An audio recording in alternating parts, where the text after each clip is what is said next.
What is going on, everybody? Welcome to Lineman Life Live. I'm your observant lineman, Uche Nwaneri. Welcome. It's Monday. Monday motivation. Hope everybody's doing well out there. Make sure you hit the like button before, if you haven't done so already. And please think about joining to support the channel, help the channel grow. There's a join button down below. But it's football season in the NFL. It is football season in America, and it is especially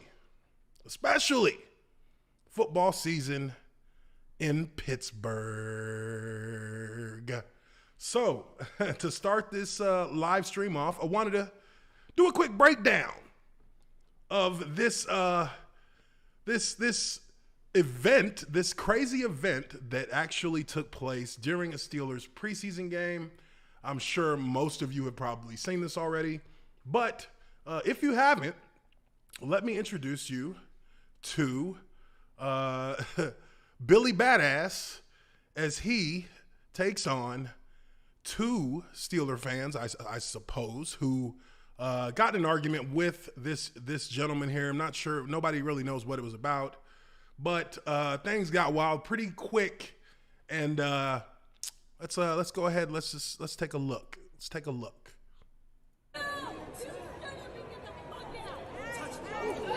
Oh, whoops! Hold on. Let's run that back.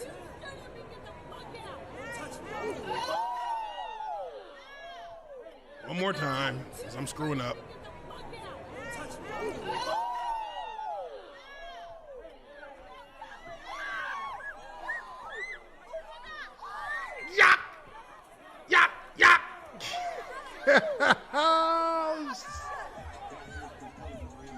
Now, the crazy part about this, obviously, is that we've seen already to start the NFL season, we've seen fans getting into brawls.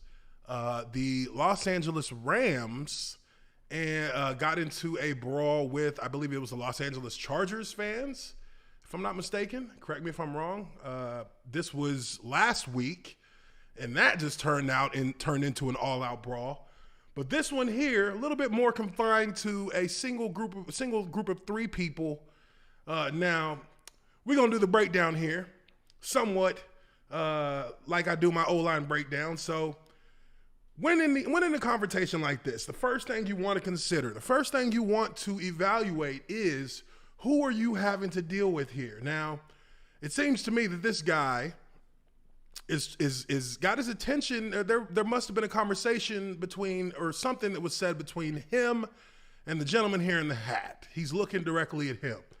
Now, if you pay attention, he's trying, I mean, if I put myself in his shoes, what he's doing right here is he's trying to kind of like keep things civil to a certain extent.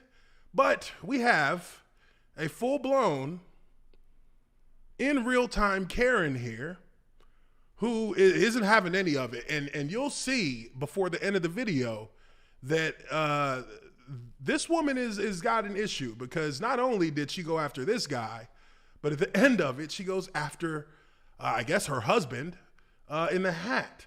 So we start here. He's trying to keep things cool. She's cussing at him.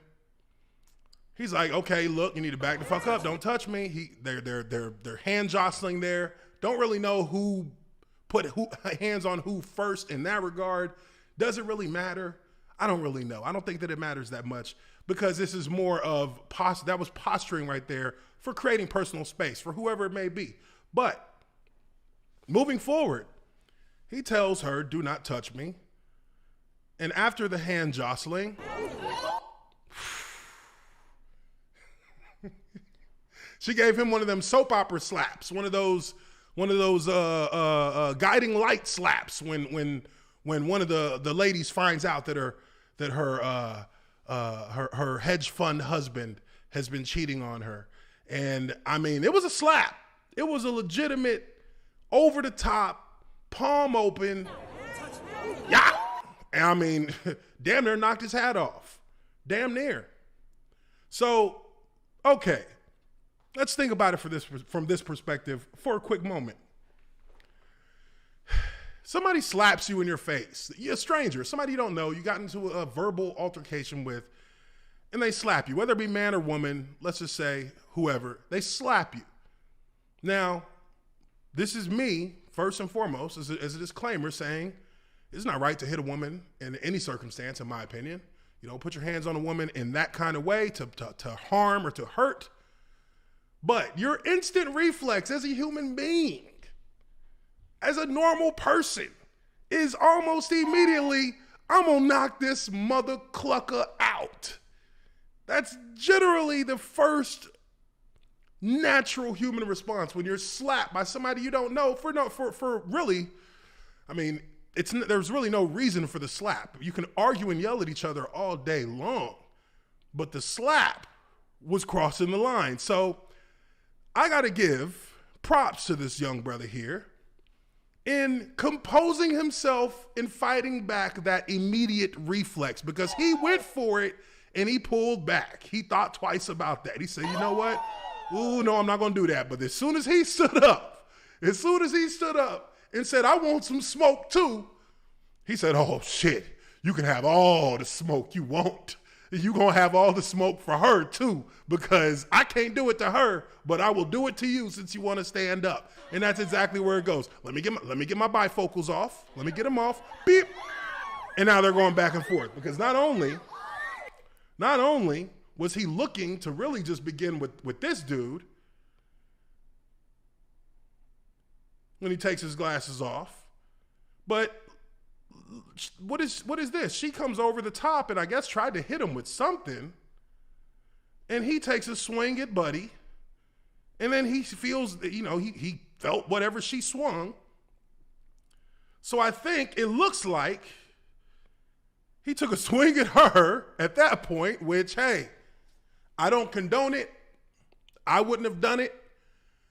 The furthest I maybe would have went with this would be a stiff arm to get her away from me, to back her up so she's not within reach of making contact. And I would have tried to address it that way on her end before continuing on to the melee with the husband. Now, she's out the way. Whatever he did to her, she said, okay, that's enough smoke for me.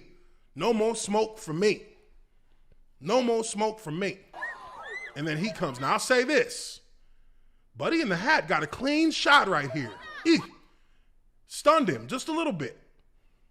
You can see the dread. The dreads tell you that he made a clean connect there. The dreads show you that he made a clean connect. Those dreads went flopping. They wouldn't. That's what happens when look, I got dreads. You punch me, these things going to go. So you got to connect. He connected there, which, you got to give props. Hey, right or wrong, it was time to scuffle. And he took a shot. He wasn't no bitch about it. He took a shot, hit him, slowed him down. But now it's on. Yacht. Ooh. First shot, the first landed shot that he gets, KO, rocks him. Look at his head. You see that head turn? That's when that equilibrium gets totally destroyed. His equilibrium out the window. Consciousness in the shadow realm. He is fallen into the shadow realm. His soul has disembarked from his body for the moment, and he is out of this. And then he gets another one. Ooh. On the neck, so it wasn't a flush hit, but he hit him with another one. And we can see here, he is now, you can see his hat slide off his head. His hat slides off his head to allow his soul to move on to the shadow realm. But he's pulled back. He gets pulled back into it. Now, at this point, the melee's over. Now, this is what I have a problem with in this particular situation. This is what I have a problem with. Knowing everything you know, seeing everything you've seen. As a fan, they're witnessing this. And seeing that really, at the end of the day, this guy was defending himself. He really was. Because he did get slapped. Which, come on, man. That's a reasonable action for you to then engage so that you can keep yourself from further harm, correct? So The problem I have is that now you have this guy right here saying, get out of here. Like, why should he get out of here? Is he the one who caused this? You know, this guy here seems to be trying to de-escalate it. But this guy is saying, you got to go, which to me that's an incorrect assessment, because this guy's clearly defending himself. He defended himself well, and he stopped once he realized that it was a done deal. He had won the fisticuff between them. He decides, okay, that's enough. I'm back to, you know, hey, we're here at the game. What's going on? He stops. He doesn't. He's not even sweating. Now here comes security. Here comes security. And security, of course, is aloof and has no idea what the hell to do or who the hell is involved in what. So he's over here actually just looking around. Now, she is here trying to plead her case, but it's irrelevant because people around have seen what's happened, and you can hear that they are actually taking the side of the individual who did the punching, because he got slapped in the face. He got slapped in the face. Now, I call that, you know, that you could call that unsportsmanlike conduct for the slap, which I would say that that's correct. And you could call it unsportsmanlike conduct for him throwing the punches, which is also correct.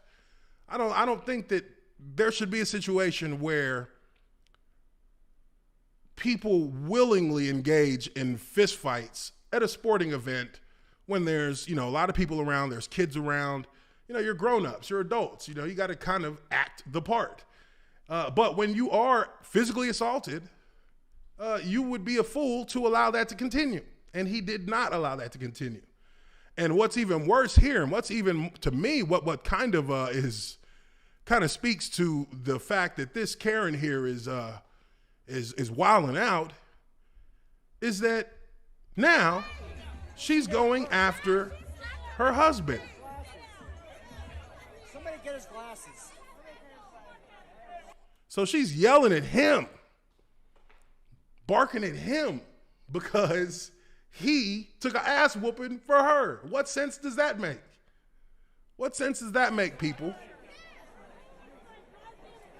I think that it's clear to see in the situation that this gentleman here, he's not totally in the right, but he's more in the right than in the wrong, based on the circumstances that he was given. So, that being said, football's back, baby. Football is back. You know it's back when they fighting in Pittsburgh. That's all I got to say.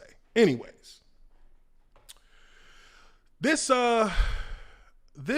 take a look here at this article, and shout out to my man Brett Coleman for putting me on to this, because I didn't actually know that this was a situation that happened. But the Chiefs are now using Chris Jones, who is one of the best defensive linemen in the NFL. This guy dropped some weight in the offseason, dropped about 15 pounds, started getting into yoga, become more nimble, more flexible, has a little bit more of a cat-like bounce to him.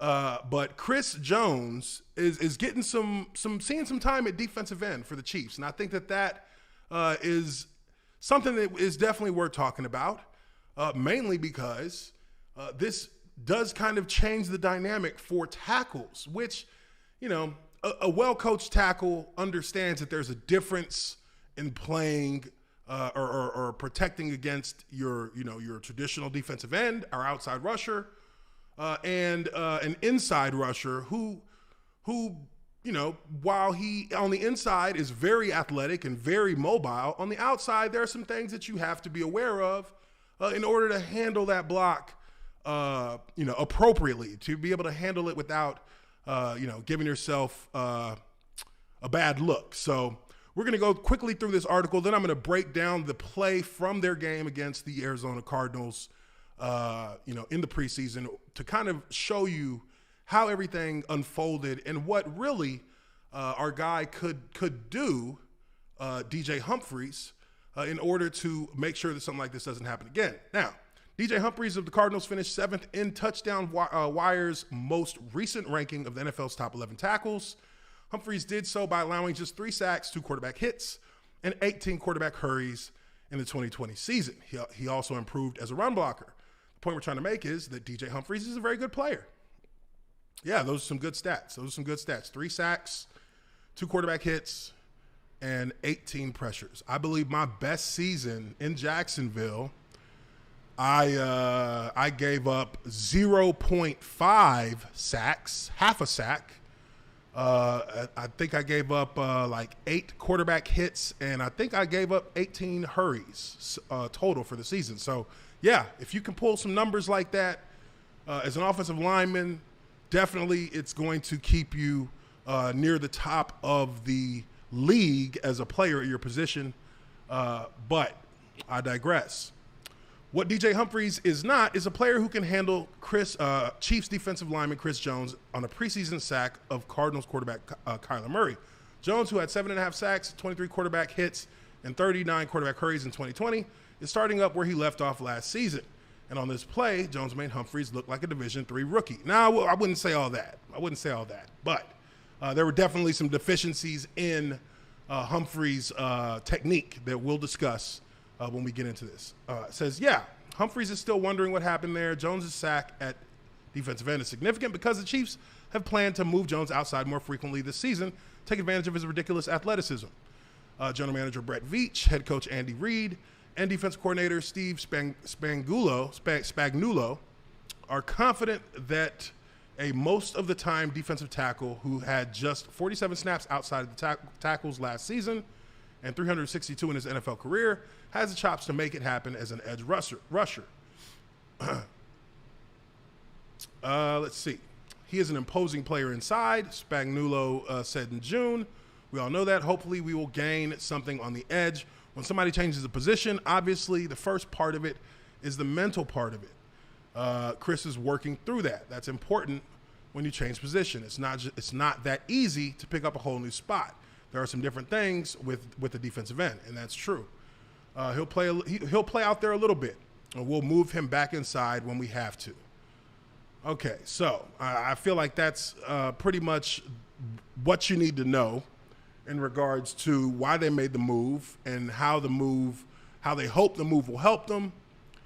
So now, let's take a look at the play itself. And again, before I go through this, I would like to give a shout out to RT Software and their Tactic Pro telestration software that I use. These guys, again, let me use their product. They don't pay me to say anything about it, but I just want to show them some love because it's a great product, and I definitely hope that guys like Brett Coleman who do breakdowns will maybe think about taking a look at what they do. So, with all that being said, let's take a look at this clip now. Okay, so I watched this clip. It's a short clip, but it'll take us a couple of minutes to kind of go through it.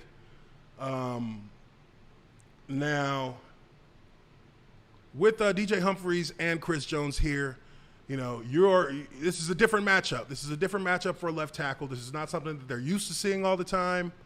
But I would say before you even get into the blocking part, again, all pre-snap, as a left tackle, I want to look at this alignment by Chris Jones. He's lined up over the tight end. Here. So, two things, and this is similar for guards, but for tackles, the consequences can be much more dire. One thing you want to do in this situation at the line of scrimmage is take a look at your defender, see how wide he is, and understand that you don't want to change what you're doing as a tackle to an extent where you are putting yourself at a disadvantage. And I think that here, one thing that DJ Humphries should understand is that when you have a wide and a normal pass set, you would take this 45-degree angle here. That would be the normal pass set because you're on a typical normal defensive end. you're going to be looking at a wide rush to start or something fast up the field, because that is where mostly defensive ends like to provide their pressure. They go to the inside late, or if there's just an obvious gap that they want to take advantage of. But in this situation, for me, if I were the left tackle here with him being traditionally a DT, I would want to set more vertically so that I don't give him a lot of space on my inside, so that he has to engage me from the outside. I think that obviously for me, the biggest mistake made here by Humphries is that when he takes his set, which at this point, I feel like this should be where he draws his line. And again, if you look at his technique right now, I would say his hands are completely out of the picture. His hands are at his waist. His knees are, he doesn't have that much bend in his set, so he's a little bit high. But again, here, I look at this and I say, you are setting for, you're setting to basically cut this man in half. That's the idea as a pass setter, and that goes for every position on the offensive line. When you have a guy who's lined up outside of you, even if he's lined up inside, well, it's a little bit different on the inside, but if he's lined up outside of you, the goal is to set to his midpoint. Do not set to cover him up. Do not set to get to his outside first. You set to his midpoint from the inside out, so that you have priority and protection to the inside with your weight on your inside leg and your kick allowing you to keep your balance. Right here, I feel like, had he taken this set correctly, at this point, he is ready to strike at Chris Jones. Now, again, you take a look at it, I think, right here, he should be ready he should have his hands up and have his hands ready to strike him once he gets within range. But what he does is he actually drifts off in this pass set. And I think that's what dooms him at the end of the day. This is an overset completely. He's completely overset. The inside is completely open. Now, if you look at this left guard here, this left guard is actually getting the same move as Chris Jones is giving to Humphries. He's doing the hand swipe. Now, the hand swipe is a difficult defensive lineman move to protect against if you're not in good position, if you don't have your weight on the ground, if you don't have your hands ready to strike. It's a hard move to play against, because what they're doing when they do the hand strike is they are swiping your hands. They're moving your momentum further than you want your momentum to go. They're actually forcing your body to turn with the swipe if they land it correctly. And here, Chris Jones lands it perfectly on him. He lands it perfectly, and now he has a clear sight at the quarterback. Now, the overset is one thing because it puts you past his midpoint. The hand swipe actually knocks you off your base. Now, he actually squares back up. You can't really see it here because the resolution isn't great, but he actually squares back up in trying to recover from that. But the fact that he had overset and his weight, he was a little floaty in his set. His feet were moving a little bit too much on the ground as he was setting. That knocked him off balance. So he has to fight to regain balance. And what do you do when you regain balance as a pass setter? You usually tend to open up either to the outside or to the inside. The only way for him to get his balance back was to square up, which actually opens his inside to the defensive end, which allows him a free go at the quarterback. He can't recover from this. It's not a recoverable thing because he overset And with that overset, his weight was not distributed correctly. And all it took was one quick move to move his torso out of the way.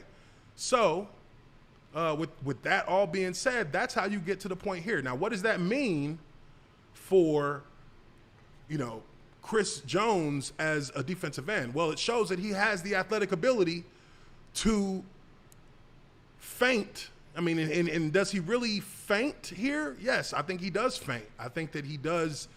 He feints a rush up the field, and then he just plants that right leg and does a quick hop to the inside with the hand swipe, which is, again, that's a difficult thing. That's a difficult thing to block, which is why you want to stay on his inside, the inside half of his body in the pass set. You want to stay on the inside half of him so that when he does that swipe, you're able to actually react by retracing back into the line of scrimmage. And even if your hands are swiped, you being able to retrace back to the line of scrimmage because you haven't overset him allows you to bring your hands back into the equation and get back inside of him.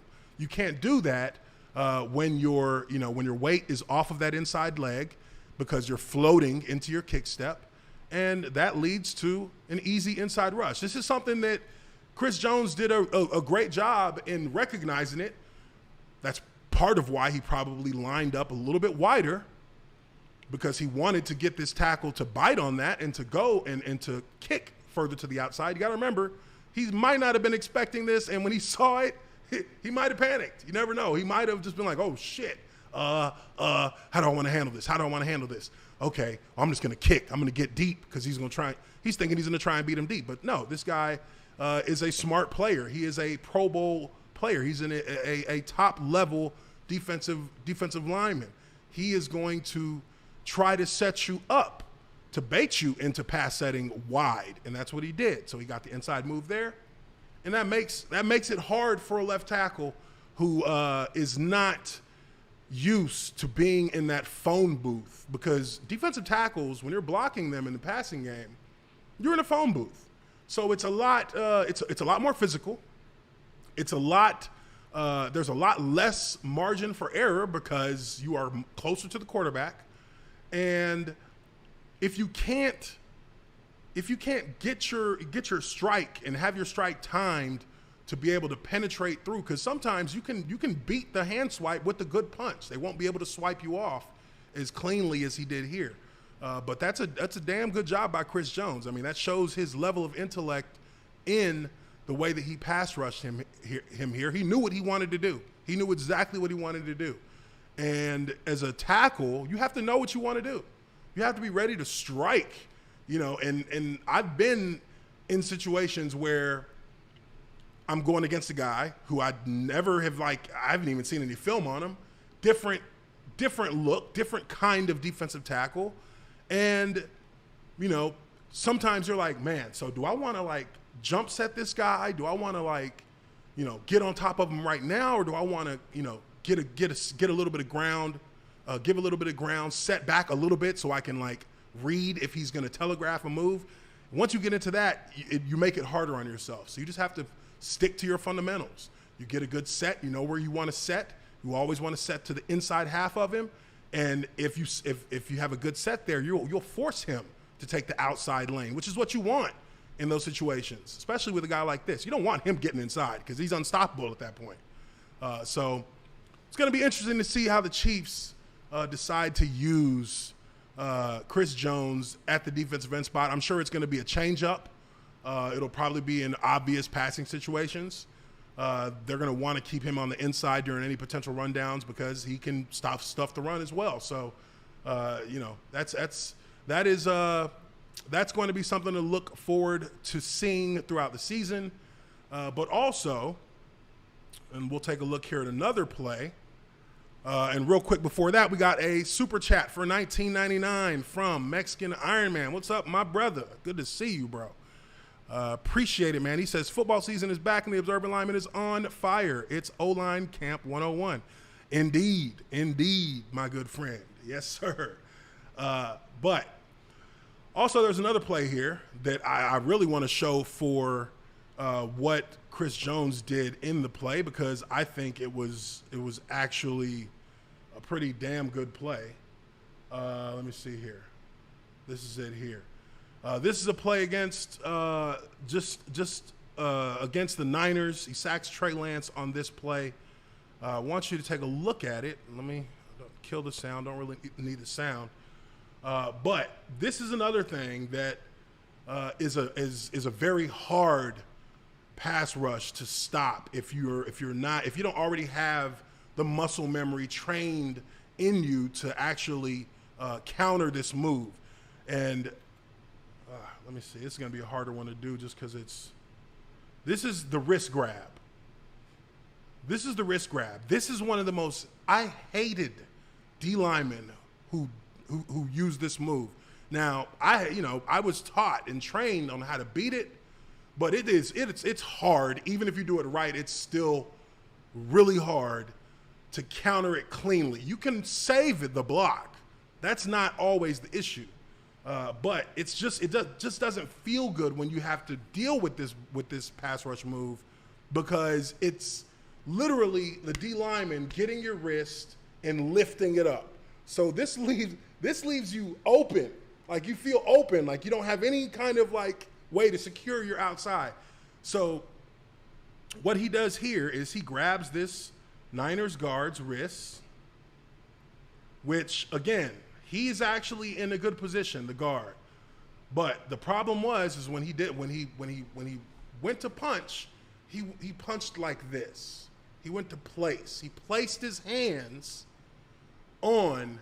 out there for the D tackle. You don't want to place. It's like you're driving a car. You want to punch and grab and then try to control. That's how you want to do it. So here you can see, and again, I know it's hard. This resolution is shit, but he gets that wrist and he has his arm straight up. And not only that, our freaking running back decides, because he has to take on this blitzer, he has to step into this. He doesn't get into the gap cleanly to take on that block. So what he ends up doing is he ends up tripping. Now, we'll get to it, but he ends up tripping his guard, which makes this look like a much more dominant pass rush than it is, but it was still a pretty damn good pass rush, because the one thing I was going to say is that once he got that wrist and lifted it up, the first thing that happened to this guard to try to save this is he opened his hip up right there. So now he has a straight shot. This is a straight line. All he has to do is clean his way through, and he's good to go. Run his feet, which this guy is really good at running his feet. I've seen that in some of his film now. He runs his feet. He's good on his feet. That's all. That always makes for a dangerous defensive tackle. But he opened his hips up, and when you open your hips, the running back kicks your leg, and then you fall, and then this guy is running free and clear, and it's throw it. That's what you're screaming as an offensive lineman. Throw the ball. Throw the ball. Shit. So, really good play there from Chris Jones. The guy has got high football IQ. He understands what he wants to do on the field, and that is a big part of being able to be successful as a defensive lineman and as an offensive lineman. You have to know what you want to do when you're on the field. You have to know what your style is, and you have to, rely on that. You have to instinctually use your fundamentals that you in the way that you use them and the style that you use them, and be confident in it. And this guy has that confidence, and he's looking like he's priming himself for a heck of a football season. Now, moving on. And, if you guys have anything you want me to maybe chat about as well, let me know. Let me know. Put it in the chat, and we'll I'll look through it. I know a lot of guys were responding when I asked on Twitter, and I appreciate that. Not sure I can get to everything. I know that there was one of you guys were wanting me to talk about the Topps card deal, which I will try to get to that as we go. But I do want to talk about this situation with Cam Newton, because this is a weird one. Not really sure what to think about this. But Cam Newton is out until Thursday due to a misunderstanding about COVID-19 testing. Now, this one was a weird one. I'm going to read this statement from New England, and then from there we'll kind of I'll give you my thoughts. But this is a statement from the New England Patriots. It says, on Saturday, Cam Newton traveled to a club-approved medical appointment that required him to leave the New England area. He received daily COVID tests, which were all negative. Due to a misunderstanding about tests conducted away from NFL facilities and as required by the NFLPA protocols, Cam was subject to the 5-day entry cadence process before returning to the facility. Cam will continue participating virtually in team activities and return to the club facility on Thursday, August 26th. So 3 days from now.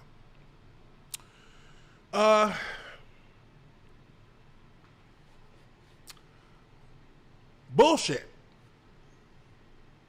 That's how I feel. And I say bullshit, I mean that you expect me to believe that a professional sports franchise that has access to all the information that the NFL provides in regards to this whole COVID protocols that players are having to go through in dealing, in being able to be active with the team. You mean to tell me that the one thing that absolutely could cause for an issue to arise on the team with infection, which is leaving the facility and leaving the area during training camp, you mean to tell me that the New England Patriots had no idea or did not understand that by Cam leaving the city, that he would absolutely be required to sit out 5 days going into the last week of the preseason in a situation where he is, one could say, in a quarterback competition with, I forget the kid's name.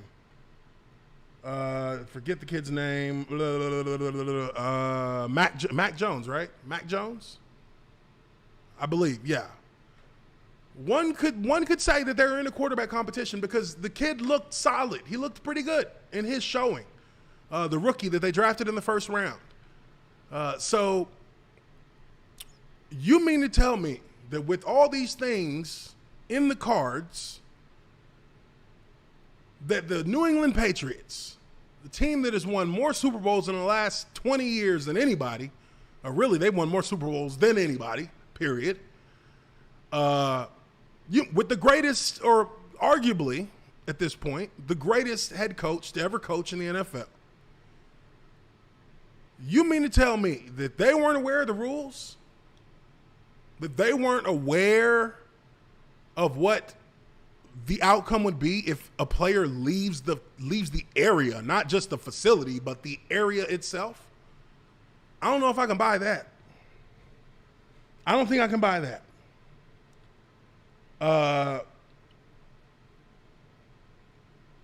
This is an opportunity for the Patriots to get a very lengthy look at Mac Jones. And I think it was planned that way. I think they kind of knew that this would be the situation. And I feel like, of course, they don't have a problem with Cam going to handle a medical appointment. they just know that, okay, since he's going to do that, we know he's going to be 5 days off. We're going to get a good look at Mac Jones through in practice, and he'll probably start the preseason game. He will likely start the preseason game, I would think.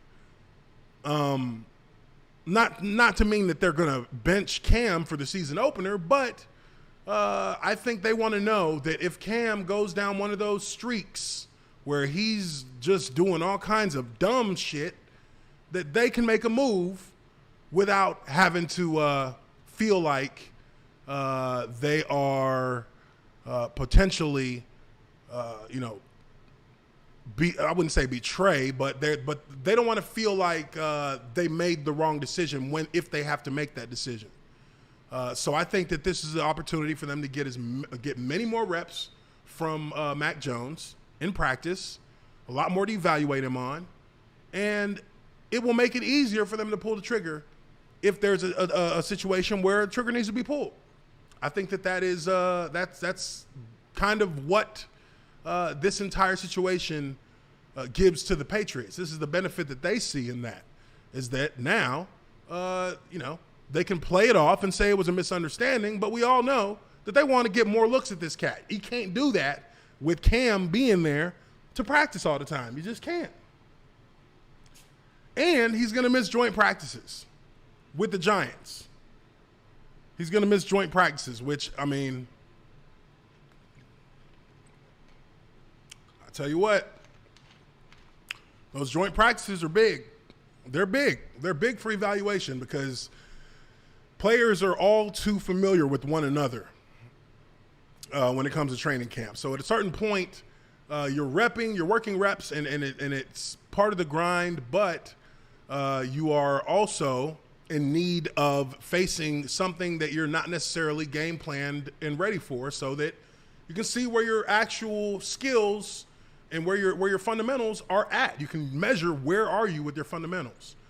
And obviously, when you have another team come in, the level of energy in practice picks up.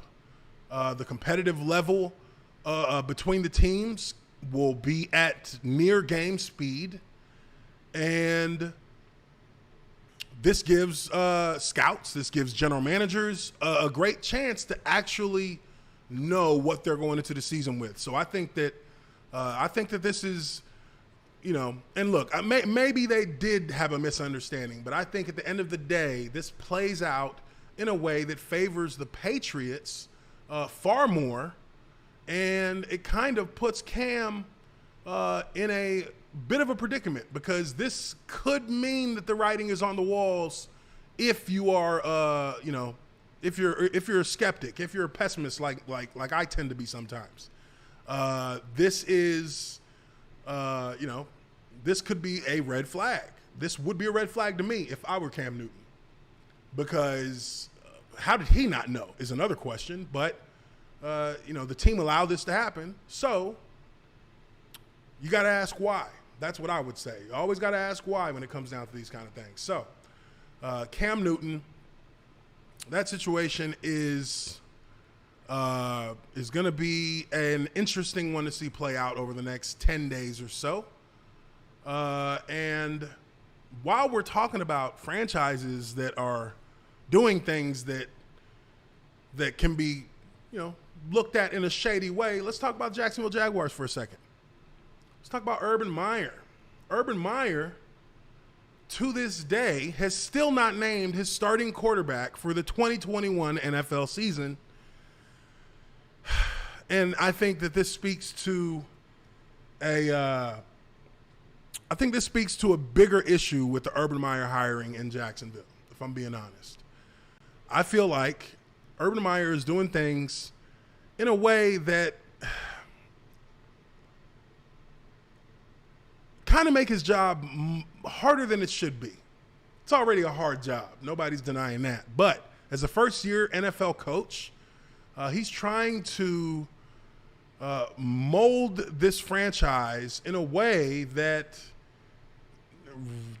it's not totally necessary to do that. I mean, we all know who the starting quarterback is going to be on week one. So why don't you just get over get over trying to create suspense or drama and just name your first overall pick the starting quarterback, because we all know that's what he is.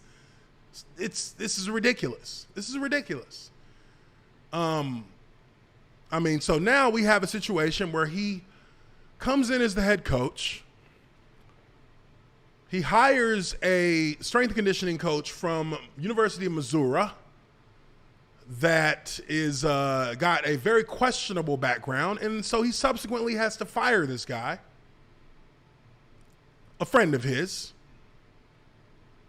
And then from there, you draft the number 1 overall pick. You don't name him the starter for whatever reason. And the icing on the cake, you hired, again, another buddy of yours in Tim Tebow to come in and play a position he's never played before and to fail miserably at it, forcing you to then have to fire him.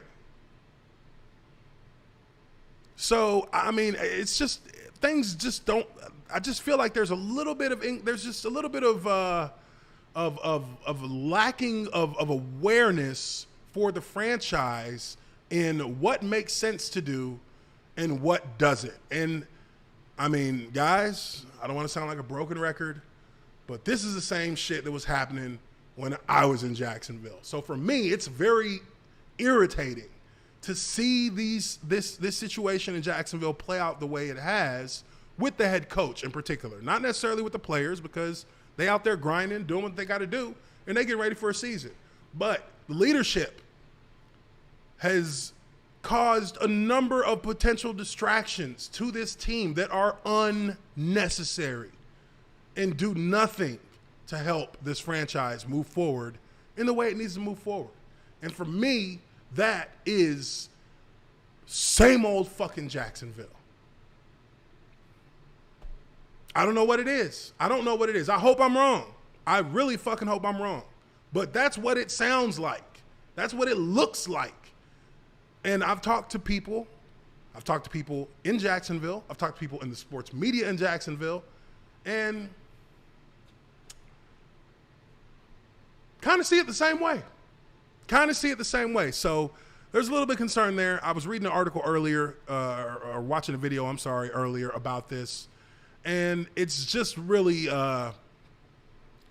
it just doesn't play well to the notion that this franchise is turning a new leaf and reinvigorating itself with new leadership and a way forward that will provide, dividends as this whole experience for the Jaguars moves forward. I don't see how some of the decisions that have been made are particularly helpful for the Jaguars. So, that's my piece on that. Take a look at the chat, see what you guys are talking about over here. Oh, Lord.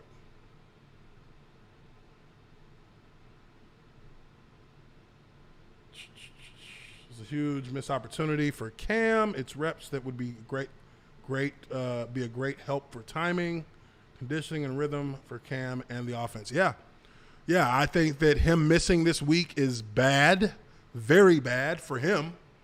I think it's very bad because this is it for Cam Newton. This is it. This is really it. He either finds new life as a quarterback, or he will be done in the NFL as a starter in 6 months, if he's lucky. So missing this in the third preseason game. Look, the third preseason game is the most important preseason game. And now we only have 3 preseason games. So it's even more important. The starters on offense will play the majority of the game.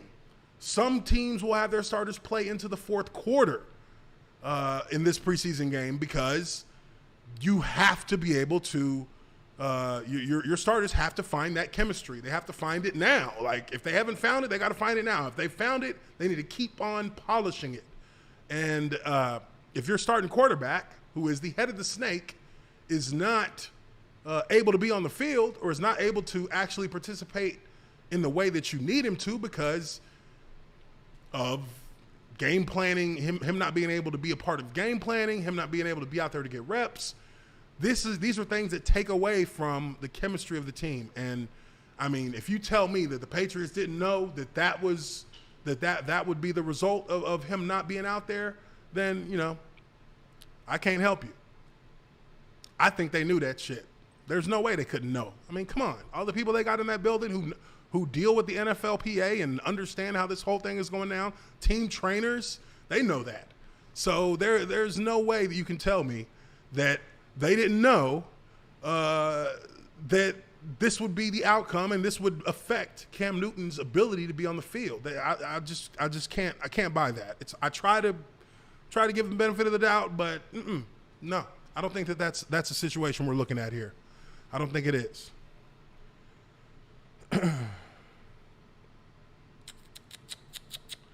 Okay. Let's let me see. Before we get into this next section, because I do want to look at this Topps card situation. Let me pull it up here real quick. Give me a second.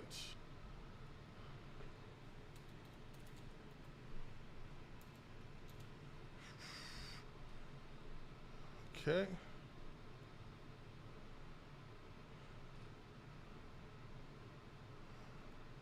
All right. So, let's take a look at this Topps Fanatics. To replace Topps. Oh, okay. Okay, so MLB taps Fanatics to replace Topps as baseball trading card maker. Here's what that means for... Oh, what's going on here? Here's what that means for the value of your cards. Now, you guys are going to have to help me with this because I'm not a cards person when it comes to trading cards, sports trading cards. I did collect like comic book trading cards when I was young. Used to collect a ton of those. But I'm not, I mean, I understand that there are cards that have a ton of value. Now, maybe someone can give me a quick bullet point as to what makes this move by the MLB such a big move. What makes this something that actually affects you as someone who collects trading cards? I would like to know. Let me know in the chat.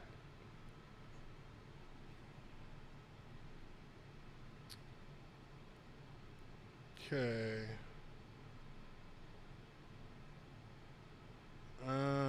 Okay, so they're the Topps is the best. So how did they lose this? Well, we'll go through the article here. I just want to see what you guys think.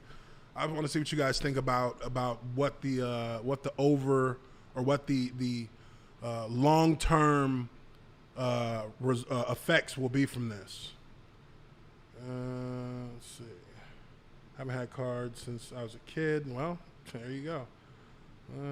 Live in Illinois, and it even made it onto my eyes. Okay. Okay, so this is a new and unproven company. Okay. Okay, well, let's go through this article.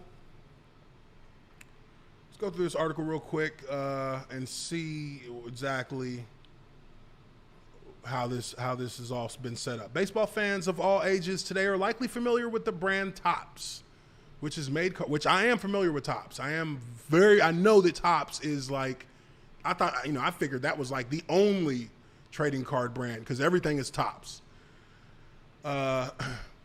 Baseball fans of all ages are likely familiar with the brand Topps, which has made cards for Major League Baseball for decades, but there will soon be a new manufacturer of the cards that people have long liked to collect.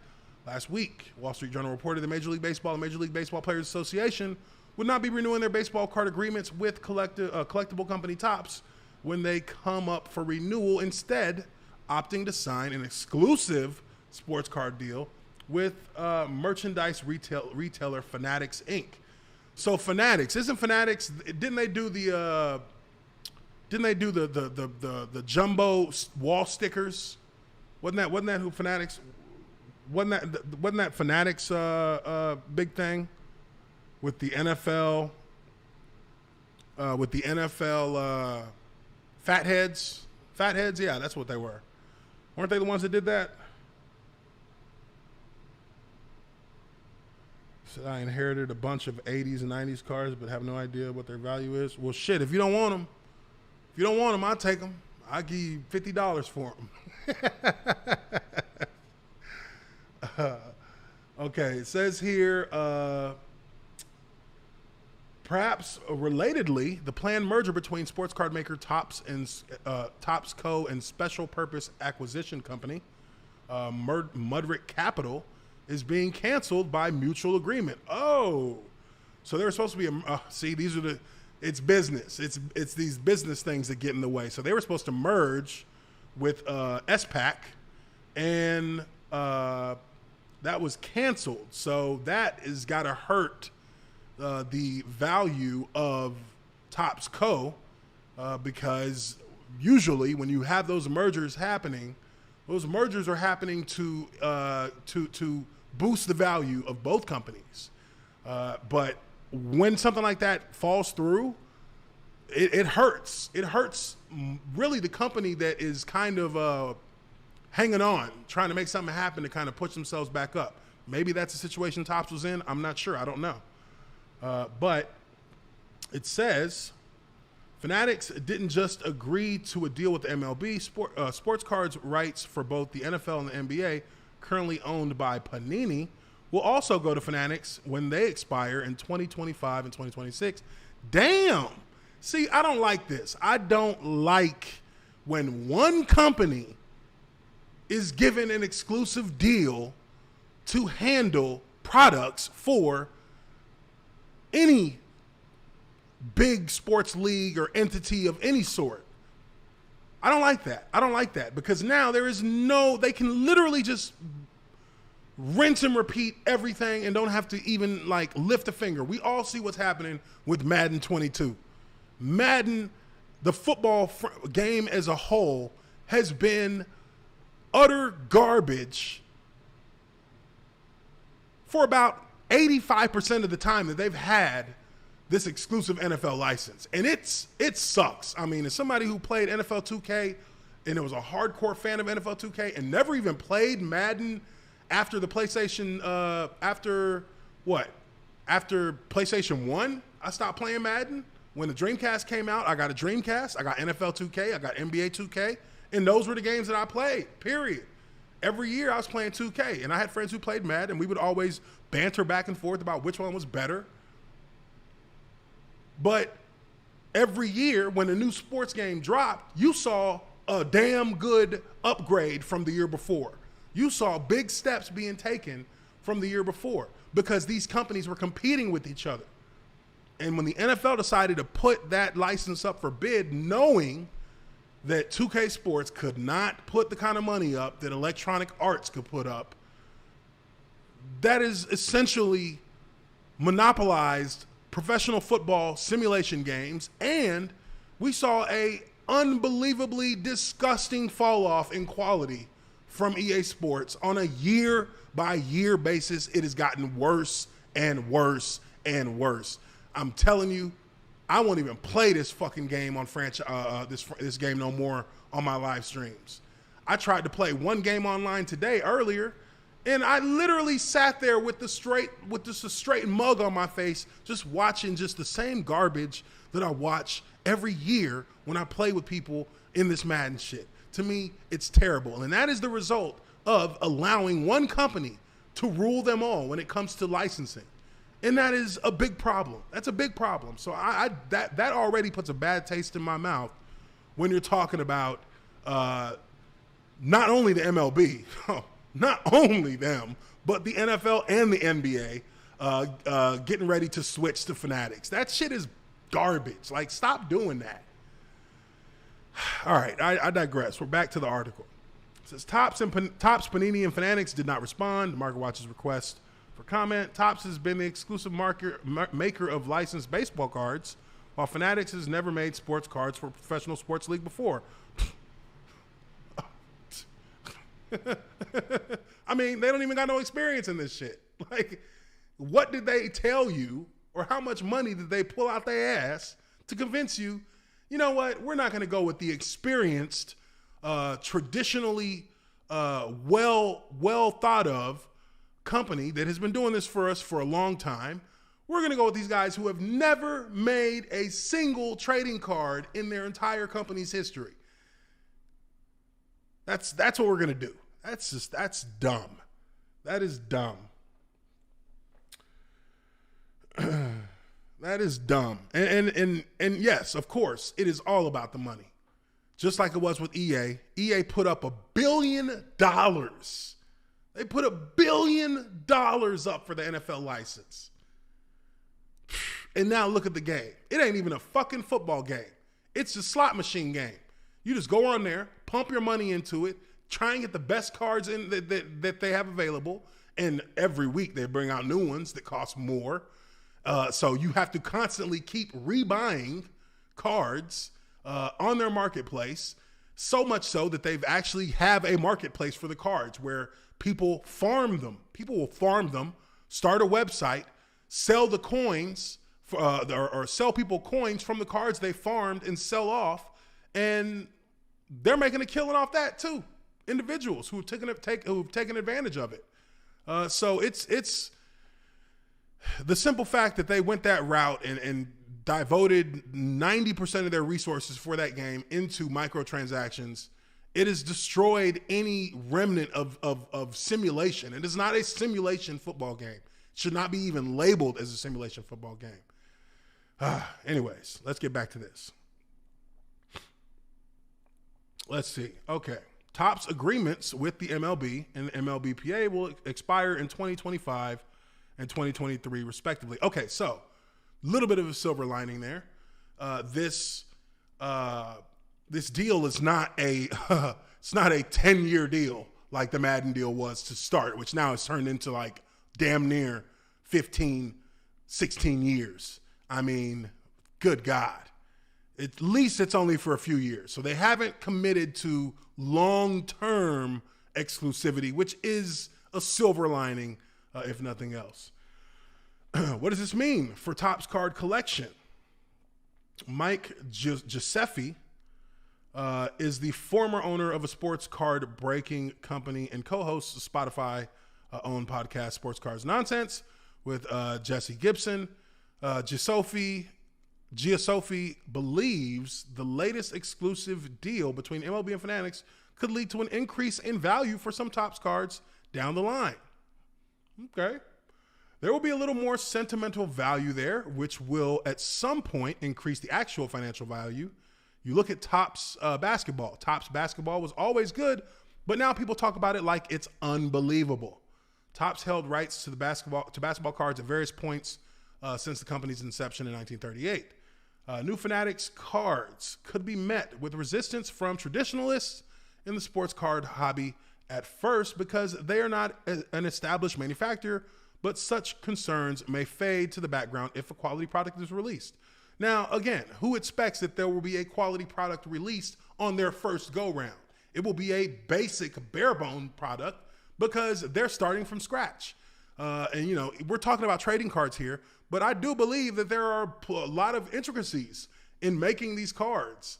And, you know, I've seen, you know, collections like in memorabilia stores, and the cards look pretty well made. Like they look like pretty intricate, like a lot of little details, embossing, stuff like that gives the card its flair. So, you know, these are things that a first-time card maker, you know, it may not be perfect. It'll probably be a little rough. It may be generic. It may have a totally different look. You know, they're going to have a lot of different things that they have to go through in order to find that sweet spot to have a card that is actually like really presentable and that collectors are going to be, you know, thirsting after. So, you know, that's that is what I expect the future to be as far as the starting up of this process for Fanatics. But it says here, there was so much griping about Panini when they made basketball and football cards to start, and now the majority have forgotten about that because they make a good product, which I'm sure it took time for them to get there. As one of the largest sports merchandise retailers in the world, Fanatics has the shipping infrastructure to bring sports cards to international customers at great speeds, something that other card companies have struggled with in the past. Because Fanatics already has brand partnership deals with nearly every U.S. sports league for merchandise, the sports card integration possibilities could be immediate. They have shops in a lot of these arenas that sell their apparel. Could you imagine every time you go to a sporting event, there's a card shop that sells Fanatics sports cards? You talk about hitting an untapped market. Fanatics was valued at $18 billion after the company's latest funding round, tripling its valuation from a year ago. Damn. I mean, that's pretty good. Tripling. Shit. That means they were at what, $6 billion? From $6 billion to 18? Okie dokie. Sales of sports cards have surged during the COVID-19 pandemic. Auction site eBay said in February that U.S. sales of trading cards were up 142% from 2019 to 2020. And the site sold 4 million more cards in 2020 than in the previous year. So, there is this is a money game. This is clearly a money game. So, my advice would be hold on to them Topps cards, because there will be a point when they come back into the game. There will be a point when they are a part in the mix with this trading card situation again. But if depending on when that is, regardless of when that is, there's still plenty of highly valued top dollar trading cards out there that they're responsible for. So I would say that those will hold value for a much longer time than Fanatics cards would, because Fanatics cards that's the new toy. That's the new shiny toy. So it doesn't truly, it's not like they're going to be making Jordan rookie cards. You know what I mean? They're not going to be, those aren't, they don't have that opportunity to have those kind of cards that do have tons of value to them, that represent the brand like Topps. So, it's going to take them a long time, and it's going to take them, many iterations of what their sports trading cards are going to be, for them to actually have the credibility and have the customer trust and customer recognition to give those cards value, along with, obviously those cards being of famous athletes. So we'll see how that plays out. I honestly don't like to see these exclusive licensing deals when it comes to competitive markets like this. I think, hey, let each company make cards, and whoever makes the best ones, whoever sells the most, they will have the most value to them in the long run. And over time, those that don't, well, their cards will go out of circulation. Their cards will be worthless to a certain extent. So, I'd like to see competition. I do like to see competition when it comes to the marketplace. I want there to be a motivating factor for a company that makes or is worth billions of dollars to continue to make and create products with the same intensity and with the same focus on quality that they had when they knew that there was somebody breathing down their neck. When you don't have to worry about looking behind you or looking beside you, then you just cruise. And that's the part that gets on my nerves with why do these sports leagues continue to do this? You can get just as much money. You can get just as much money with more companies having your license. You can call your shot. The NFL, obviously, I mean, they put their apparel license up for bid every so often, every 10 years or so, or something like that. I mean, it was at one point in the 90s, it was multiple companies. So, the NFL wanted to become more uniform, so they start offering exclusive apparel deals. So now you have Reebok for a number of years, and then it went from Reebok to now it's Nike. Nike is probably, at least for the foreseeable future, going to have that contract. But there will be another chance for another company who has a proven track record as an apparel maker. I mean, you could see Adidas. I could see Adidas having the NFL licensing apparel deal at some point. And I think Adidas, if we're being honest, I think Adidas would do a better job than Nike would, especially with shoes, especially with the shoes. Adidas is far and away the best athletic shoemaker when it comes to on-field performance for sports like football and soccer. They're the ones to go to. I don't know about basketball. I'm sure they're right there in basketball as well, and baseball. But as far as, these grass sports, I feel like they kind of got that. But they also make great jerseys. They also make great apparel. Like, come on, Adidas windbreakers. I mean, come on, man. That's like the most classic windbreaker there is from Adidas. So, they got everything that Adidas it's Adidas. Is that how you say it? But I feel like they should be next in line, because I don't think that Nike should have it all to themselves forever with the NFL. I think Adidas should be somebody that the NFL is giving a look to, because they know what they're doing on an international level. They have just as much capability as Nike does in manufacturing, and their brand recognition is just as strong, I believe. So anyways, yeah, so that is going to be it, guys. Well, you know what? I got a little present for y'all. I wanted to show y'all this too. Let me pull it up.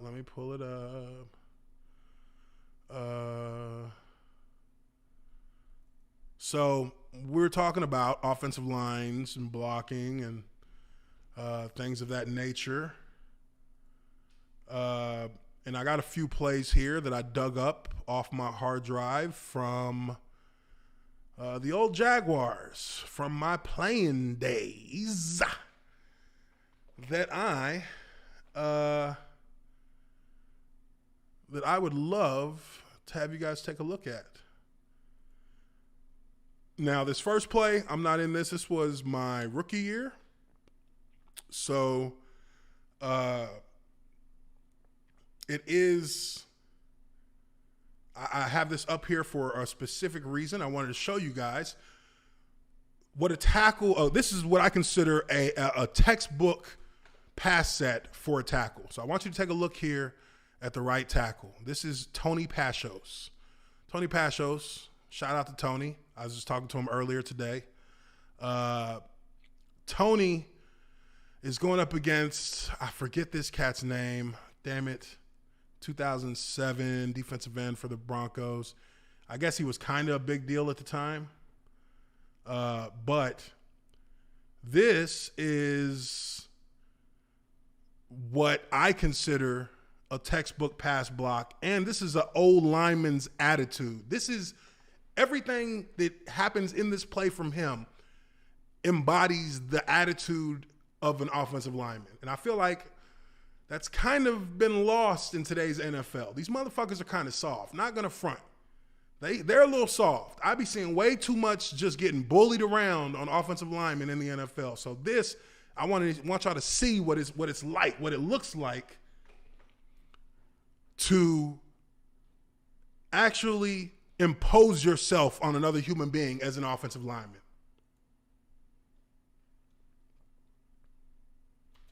He's inside out. Look at him. Now, this dude is hella wide. So does he turn in this? Yes, but he turns, but he still is squared. He still has his feet underneath him. His set is balanced. His inside leg in the ground. His hands ready to punch. And his punch will match with this foot touching the ground, which will give him the balance to be able to react to anything. But take a look at what he does to this cat.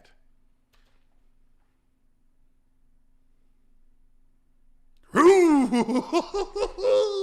I love to see it. I love to see it.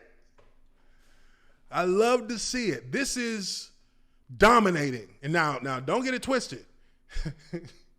he got flagged 15 yards for this, for what he did at the end, which he didn't spare him, but he did kind of mauled him.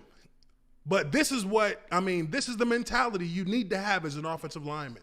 You are battling an opponent, and he will do everything that he can to embarrass you.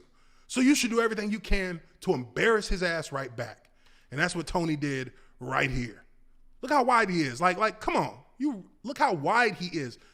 Tony stays on the inside of him, even as wide as he's rushing. He stays on the inside. Look at it. His outside half is approaching the outside half of Tony. His hands are inside, even with this guy shooting his arms. Boom, right through his chest. Bitch. You know what I mean? That's some gangster shit. Now, here's some other plays. I don't really know what the hell's going on here. Oh, okay. This one here is one that I wanted to show because I see offensive linemen get beat by this all the time. The spin move. Now, again, what I always talk about, having your hands inside, feet underneath, eyes up, see what you block, know where the distance is between you and your opponent, know where you need to time to punch so that when you make contact, you're almost completely extended. Not fully, about 6 inches from complete extension so that you have power behind the punch. And this is the spin move I get right here. And we'll take it through. He comes in. Now, again, look where he's lined up on me. I don't need to bring this foot too far, which would have me oversetting him. Just because he's a little bit wide, I bring that. That's my kick, and my balance step doesn't even move that far, but I keep it. I keep my weight on it. Oh, shit. I keep my weight on it.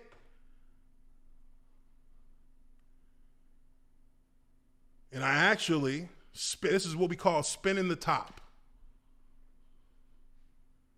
That's what we call spinning the top. So, keep my eyes up, feet underneath, hands inside. Now this one here, this is a game. This is a game that we have. We're playing against the Cowboys. This is Jay Ratliff, Pro Bowl defensive tackle. Oh, I dominated his ass the whole game. Oh, my God. But they're running the game here. Now, I see this happen a ton in the NFL now today, too, is that when defensive linemen run these games, you see far too often cats just coming free for the quarterback. But switching games means you have to stay on the same level with the next lineman to you.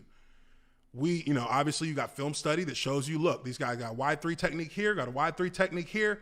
That's a cue that they're going to do something. They're going to cross around. They're going to run some kind of game. And that's what they do. Send him to my center, and I'm ready for him. Good pickup. I think we got another one here. Oh, this one here. Oh, this one is this is recovering. Because actually right here, this is not a good set by me. I'm wide as shit. I stepped under myself with this step. So now all my balance, it's going to make me lean to the outside because I've got this leg comes under me right there. It's under me. It should be back here in the kick slide. My balance step is off the ground. Or not off the ground, but it's not, I haven't replaced. When you move that, this is the inside leg is the leg where all your weight is. So this inside leg is what we call the balance step. So I didn't bring my balance step that great. And when I did, I got it there. But at this point, I'm leaning on the top a little bit. My right leg is opening up some, and he's trying to get around the edge of me. He's trying to get around the edge of that. But he doesn't because I got one arm right here that I landed well with the punch, and it allowed me to recover. It allowed me to step back up. It allowed me to get myself back up because I got my head down, I got my eyes down, got my feet behind me a little bit, got one arm free, not doing anything, and got the other arm landed. And with me getting that pressure with that outside arm, I was able to bring my other arm back into it and get myself back balanced. So that's me being able, that's just showing you how recovering happens. And this is just kind of practice film. I thought you guys might like to see a little practice film. This is passing a set. This is passing a game. So we run this drill here where I'm going to work on sending this guy to the tackle and then setting myself back in position to take on the looper.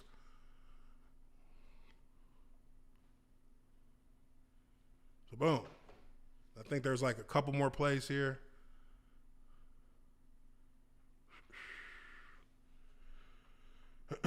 This one, we're playing Tennessee.